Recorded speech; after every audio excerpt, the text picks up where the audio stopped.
வணக்கம் அன்பு நண்பர்களே, அவசிய செய்திகளின் இன்றைய செய்தி தொகுப்பை உங்களுக்கு வழங்குவது உங்கள் அன்பிற்குரிய தொகுப்பாளினி நான் ஜனனி கணேசன். இன்றைய முக்கிய செய்திகளின் தொகுப்பை பார்க்கலாம். திமுக ஆட்சி முடிவுக்கு வர இன்னும் 13 அமாவாசைகள் தான் இருக்கிறது என்று தமிழக சட்டமன்ற எதிர்க்கட்சி தலைவர் பழனிசாமி கூறியதற்கு பதில் அளித்துள்ள அமைச்சர் செந்தில் பாலாஜி, இன்னும் 100 பௌர்ணமிகளுக்கு ஸ்டாலின் தான் முதலமைச்சர் என்பதை பழனிசாமி 2026 உணர்ந்து கொள்வார் என்று தெரிவித்துள்ளார்.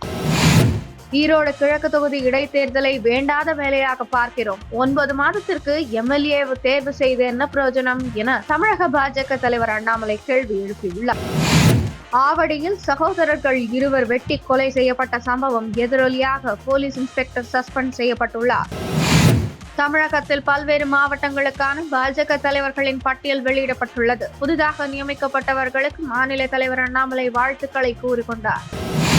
சமீபத்திய மாதங்களில் இன்போசிஸ் இணை நிறுவனர் NR நாராயணமூர்த்தி மற்றும் Shaadi.com தலைமை நிர்வாகி அதிகாரி மற்றும் ஷார்க் டேங்க் இந்தியா தலைவர் அனுபம் மிட்டல் உள்ளிட்ட பல இந்திய வணிக தலைவர்கள் வாரத்திற்கு 70 மணி நேரம் வேலை செய்ய வேண்டும் என்ற கருத்தை வலியுறுத்தி வருகின்றனர். இந்நிலையில் பணியிடத்தில் ஊழியர்களின் வேலை நேரத்தை கணக்கிடுவதற்கு பதிலாக அவர்களின் உற்பத்தி திறன் மற்றும் சரியான முடிவுகளை எடுக்கும் போது நல்ல பலன்களை நாம் காண முடியும் என்று பாரத் பே CEO நளின் நேக்கி தெரிவித்துள்ளார்.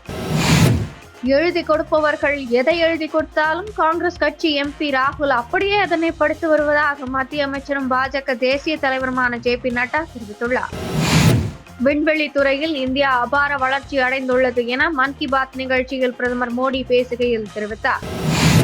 நாட்டின் ஒட்டுமொத்த அமைப்புகளையும் பாஜக மற்றும் RSS கைப்பற்றிவிட்டன. தற்போது நாம் பாஜக RSS மட்டுமல்லாமல் இந்திய அரசையே எதிர்த்து போராடி வருகிறோம் என கூறிய எதிர்க்கட்சி தலைவர் ராகுல் மீது அசாம் போலீசார் வழக்கு பதிவு செய்துள்ளனர். அமெரிக்காவில் டிக்டாக் செயலி முடங்கியது. Apple I store, Google play ஸ்டோரிலிருந்து நீக்கம் செய்யப்பட்டது. அமெரிக்க அதிபராக ட்ரம்ப் இன்று 20ஆம் தேதி பதவியேற்கிறார். கடுமையான குளிர் காரணமாக வெள்ளை மாளிகையின் உள்ளரங்கில் பதவியேற்பு நடக்கிறது. 1985ஆம் ஆண்டிற்கு பிறகு அமெரிக்க அதிபர் பதவியேற்பு விழா உள்ளரங்கில் நடப்பது இதுவே முதல் முறை. அமெரிக்காவின் 47வது அதிபராகிறார் ட்ரம்ப்.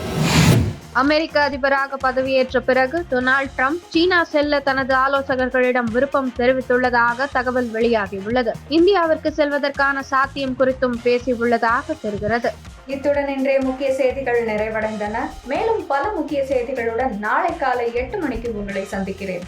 மறக்காமல் சேனலை சப்ஸ்கிரைப் செய்வதுடன் அனைவருடனும் பகிருங்கள். நன்றி, வணக்கம், ஜெய் ஹிந்த்.